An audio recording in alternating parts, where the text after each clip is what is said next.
Germaine and Catherine were born just 2 doors apart on a dusty street where children played barefoot and dreams rose like morning smoke. They weren't sisters by blood, but their bond was forged stronger than DNA.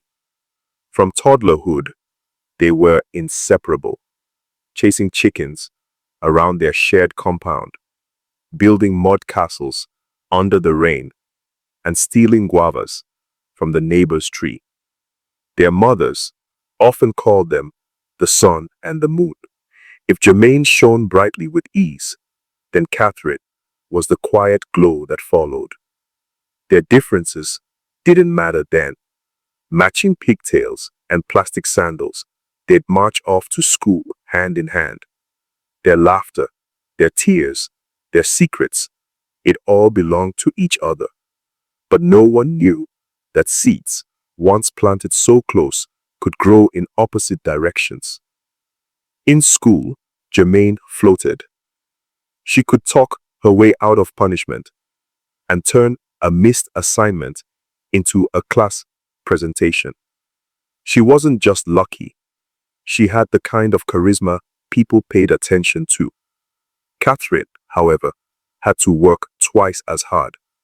Her grades were solid, but her praise came slowly. Teachers saw her, but they remembered Germaine. Awards and admiration seemed to stick to Germaine like glue. At first, Catherine didn't mind. She was proud of her best friend. But when the applause was too loud, when the spotlight lingered too long on Germaine, it stung. The whispers of comparison started early, and though Catherine smiled, each mention of Germaine's brilliance chipped away at her joy. After school, they both nurtured dreams. Germaine sketched fashion designs on the backs of her school notebooks. Catherine, meanwhile, loved hair, styling dolls, braiding friends' hair at break time, and watching beauty tutorials late into the night. When they graduated, it was natural. Germaine opened a boutique, and Catherine started a small salon. The beginning was sweet. They cross-promoted, offered discounts to each other's customers, and spent nights brainstorming business ideas. Their bond felt unshakable, wrapped in pepper soup talks and prayers for success. Germaine's boutique caught fire, figuratively. One post of her Ankara design on Instagram went viral. Then came orders, collaborations, and influencer shout-outs. Within a year, she had a team, a bigger shop, and even a billboard. Her brand glowed. Catherine clapped the loudest. Or so it seemed. Her salon remained humble. While she gave her best, some days she barely broke even. Her likes on Instagram stayed under 10. She told herself it was just timing. But the more Germaine soared, the more Catherine sank into silence. Late-night calls became rare. Business talks stopped. Catherine grew quiet, smiling with lips but not eyes. Germaine noticed, but she was too busy to confront. She sent customers Catherine's way, shared her posts, and even offered to help revamp her salon's look. Catherine nodded politely, but inside, her envy brewed like storm clouds. She didn't want Germaine's help. She wanted her shine. The light that seemed to follow Germaine everywhere. It wasn't fair, she thought. Not when she worked just as hard, maybe even harder. Then came Desmond. He was tall, smooth, and magnetic. Everyone noticed him, but he noticed only Germaine. Their chemistry was instant. Within weeks, they were inseparable. Germaine glowed with love, and Catherine, she smiled on the outside, but inside, she boiled. It wasn't just business now. Even in love, Germaine was winning. Catherine, who had watched Desmond from afar, now watched him walk into Germain's boutique with gifts, kisses, and laughter. One evening, Germain had a migraine. She asked Desmond to close the boutique. Catherine dropped by, coincidentally. Her dress hugged every curve, her lipstick perfect. Desmond looked up and looked too long. Catherine tilted her head, smiled. That night, something shifted. A phone buzzed with a new message, then another. Secret meetings followed. Desmond, once devoted, became distant. Germain noticed. Catherine pretended to care, and when Germain cried on her shoulder, Catherine hugged her tighter, masking her triumph. Catherine whispered lies, subtle at first, then sharper. She doesn't appreciate you. She's using you. You deserve more. Desmond, wounded by pride and ego, began to believe. Their late-night messages turned into plans. Germain didn't see it coming until he left. No explanation, just silence. And when he reappeared on Catherine's arm, it broke her. Heartbroken, Germain tried to focus on work. But then came the scandal. A customer stormed in with a phone, accusing her of selling fake labels. Others followed. Videos went viral. Her accounts were frozen. Her influencers vanished. Catherine watched the downfall unfold. She was careful, never too obvious. She comforted Germain publicly, even offered help. But privately, she celebrated. Desmond was hers. Germain was ruined. What more could she ask for? But envy is a hungry beast. Catherine still felt unsatisfied. Germain was alive. And that, to her, was the problem. It started as a thought, just a passing, angry whisper in her mind. But it grew. What if Germain wasn't just ruined, but removed? Forever. Catherine knew people, boys from her old neighborhood. Desperate, reckless, easily bought. She contacted them anonymously, told them where Germain lived, framed it as a robbery, even handed them a key, one Germain had once trusted her with. And a date, Saturday night. Make it look like an accident, she said. Tochi was one of the boys she hired. He was quiet, observant, and the name Germain rang a bell. That night, after their meeting in an abandoned warehouse, he couldn't sleep. He remembered. Years ago, Germain had sponsored a scholarship program in his neighborhood. His little sister was a beneficiary. Without Germain, she wouldn't be in school today. He never forgot. And now, here he was, being paid to kill her. Tochi followed Catherine one evening after their meeting. He snapped photos of her handing off the key, took screenshots of their chats, and created a new email. Anonymously, he sent everything to Germain. At first, she didn't believe it, but then she read the chats, saw the time-stamped photos. Her hands trembled, her heart cracked open anew. But she didn't cry. She made a call, not to the police, but to a private investigator. With the investigator's help, Germain set a trap. The house was rigged with hidden cameras. Officers hid in wait. Saturday came. The boys arrived, thinking they were about to complete the mission. Instead, they were ambushed, cuffed, cameras rolling. No resistance. It was over in seconds. The officers didn't need much convincing after that. The investigator dug deep. Messages between Catherine and Desmond detailing business sabotage. CCTV footage of Catherine passing the key.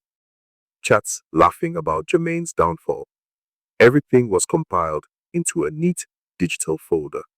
Germain didn't send it to the police. She sent it to Catherine's mother. 2 days later, Catherine was arrested at her salon. The officers came quietly.